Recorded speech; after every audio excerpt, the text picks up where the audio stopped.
এটা উষা company 15 litre geyser. সাইডে দেখতেই পাচ্ছেন 5 স্টার রেটিং, 2013 সালের। তো এই গিজারের ইনলেট আউটলেট যে পাইপগুলো সেগুলো জং পড়ে গেছে, বহু দিন ধরে পাইপগুলো লিক করছিল, কাস্টমার ঠিক করায়নি। তো গিজারটাকে এখন খুলে দেখে নেব এলিমেন্টের কী অবস্থা। তো সামনের নাট বোল্টগুলো তো খুলে নিয়েছি, এবার এলিমেন্টকে বের করছি। দেখতেই পাচ্ছেন এলিমেন্টের অবস্থা খুব একটা ভালো না, খুব একটা খারাপও না, চলবে। তো এটাকেই আবার সার্ভিস করে লাগাই দেবো।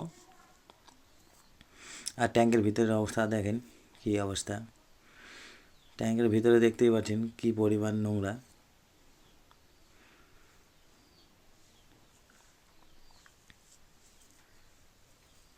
তো গিজারটিকে সার্ভিস করে ইনস্টলেশন করে দিয়েছি। আর দেখতেই পাচ্ছেন যেগুলো জং ধরে গেছিলো সেগুলোকে নিপিল লেতে ঝালাই করে দিয়েছি, এবং কানেক্টর পাইপগুলো চেঞ্জ করবো, নতুন লাগাবো।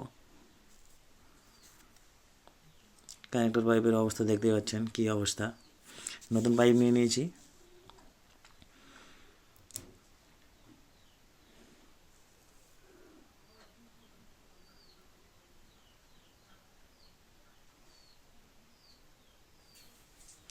তো পাওয়ারও দিয়ে দিয়েছি, দেখতেই পাচ্ছেন। আর এদিকে ক্লাব মিটার লাগিয়ে নিয়েছি, 7.94 অ্যাম্পিয়ার নিয়ে